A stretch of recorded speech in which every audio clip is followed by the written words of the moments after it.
मध्य में है। एक बार जोरदार तालियों से हम माननीय मुख्यमंत्री महोदय का स्वागत करें, अभिनंदन करें। माननीय मुख्यमंत्री जी, जिनकी अपनी एक विशिष्ट पहचान है। अभी मैं कह रहा था कि जो गोवर्धन के भक्त हैं, तो जो गोवर्धन के भक्त हैं, निश्चित रूप से गौ महाकुंभ में उनका बहुत बहुत स्वागत, अभिनंदन।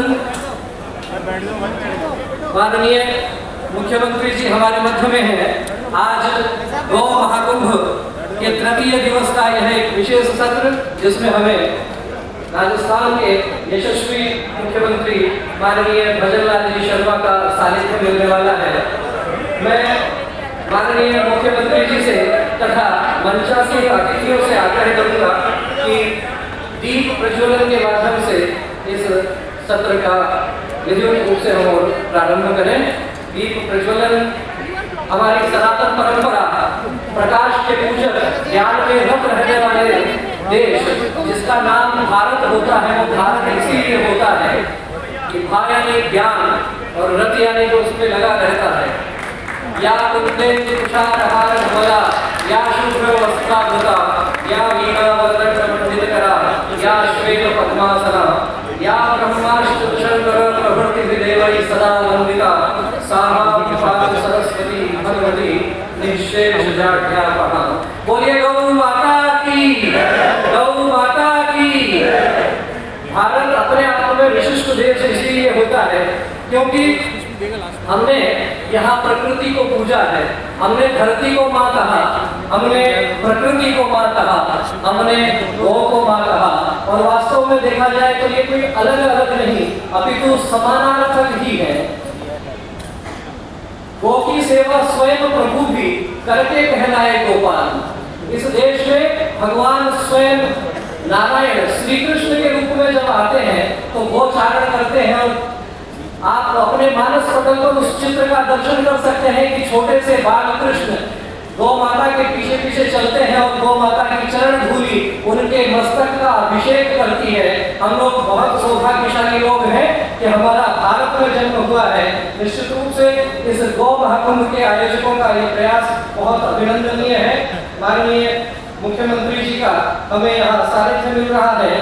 आपके निर्देशन में राजस्थान में राष्ट्रीय गोकुल मिशन ये प्रारंभ किया जा रहा है, जिससे किसानों की ही नहीं अपितु पशुपालकों की भी आय जो है वो बढ़ने वाली है। पिछले एक वर्ष में नस्ल सुधार पर विशेष कार्यक्रम हुए हैं, विशेष कार्य योजना राजस्थान में बनी है।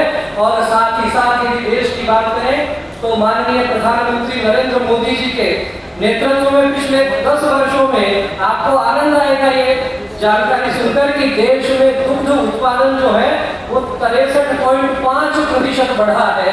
ऐसे नेतृत्वकर्ता हमारे को मिल रहे हैं। निश्चित रूप से भगवान गोवर्धन के परम भक्त माननीय मुख्यमंत्री जी हमारे मध्य में है। मैं माननीय मुख्यमंत्री जी के स्वागत के लिए सबसे पहले फर्स्ट इंडिया के सीईओ श्रीमान पवन जी अरोड़ा से आग्रह करूंगा।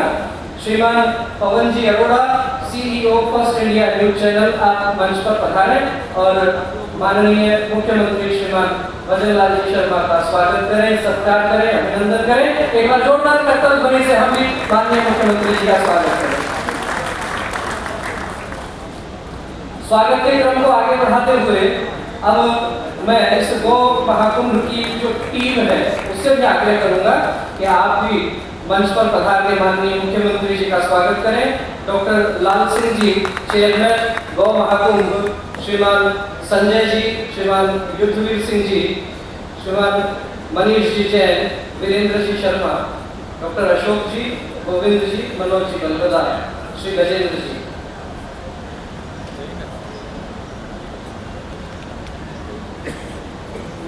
गौ महाकुंभ की इस आयोजन समिति के माध्यम से माननीय मुख्यमंत्री जी का बहुत बहुत स्वागत, बहुत बहुत अभिनंदन।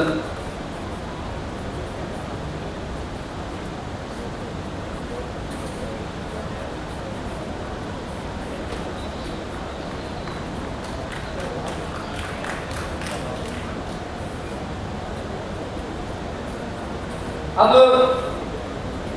स्वागत के इस क्रम के पश्चात कार्यक्रम को हम आगे बढ़ाएंगे और मैं देवराहा बाबा गौ सेवा परिवार के राष्ट्रीय प्रचारक श्रीमान संजय जी से आग्रह करूंगा, श्रीमान संजय जी आप आए और स्वागत भाषण करें।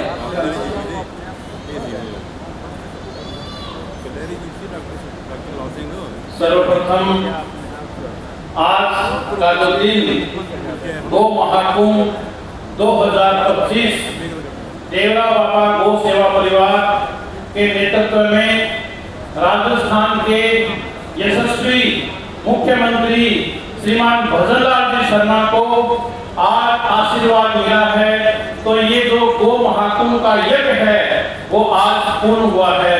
मैं सबसे पहले सभी से तालियों के गड़गड़ाहट के साथ करने के लिए तो आग्रह करता हूँ। इसके साथ ही हमारे यहाँ यूपी और उत्तराखंड के गौ सेवा आयोग के चेयरमैन भी आए हुए हैं, उनका भी देवरा बाबा गौ सेवा परिवार की तरफ से हार्दिक अभिनंदन। नौरंग जी भाई साहब, सुरेंद्र जी अवाना साहब और जिला प्रमुख जयपुर जी का भी जो है वो हार्दिक आभार अभिनंदन। मैं सीएम साहब के समक्ष ये गौ महाकुंभ एक इवेंट नहीं, ये विचारधारा है, ये थॉट प्रोसेस है काउ बेस्ड इकोनॉमी का। मैं सीएम साहब के समक्ष ये कहना चाहता हूँ कि आज से 25 साल पहले हमने राजस्थान में प्राइवेट एजुकेशन स्कूल की पॉलिसी में काम किया और आज देश के अंदर सबसे टॉप काम हुआ है। इसी तरह से देवरा बाबा गौ सेवा परिवार ने 2016 में 2 गिरगाय से जयपुर जिले में प्रोजेक्ट शुरू किया बिचूर में और 9 साल तक उस पे 15 करोड़ रुपए रिसर्च करके वो एक सोसाइटी में दी है कि भाई आत्मनिर्भर जो है वो गौशाला कैसे बने। उसका नाम दिया है गोकुल ग्राम। एक गोकुल ग्राम जो है वो 10,000 गायों का गांव होगा, उसका मॉडल आपके यहाँ समझ रखा गया है। इस तरह के राजस्थान के अंदर जो है वो गोकुल ग्रामों की स्थापना सिद्ध गुरु श्री सिद्धेश्वर ब्रह्म ऋषि गुरुदेव की प्रेरणा से ये सारा कार्यक्रम किया जा रहा है। इस कार्यक्रम में जितने जो रोड पे गोवंश हैं उनको जो है वो प्रोटेक्टिव बना के सोसाइटी में देने का लक्ष्य रखा गया है। श्रीमान से एक ही निवेदन है कि आप इस गौ महाकुंभ के माध्यम से हम राजस्थान इसकी एक शुरुआत है और इसी तरह से हम पूरे देश के अंदर गौ जागृति अभियान, गौ चेतना अभियान जो है वो देवरा बाबा गौ सेवा परिवार के नेतृत्व में स्थापित होगा। यहाँ देवालय, विद्यालय, चिकित्सालय और गौ सेवा एक साथ जो है वो मॉडल के रूप में प्रस्तुत की गई है। मैं श्रीमान जी से एक ही निवेदन है कि आप इस कड़ी के अंदर पूरे स्टेट के अंदर आप जो है वो देवरा बाबा गौ सेवा परिवार, देवरा बाबा ने ये कहा था कि भारत को आर्थिक रूप से समृद्ध गायों के द्वारा किया जाएगा। भारत की जो है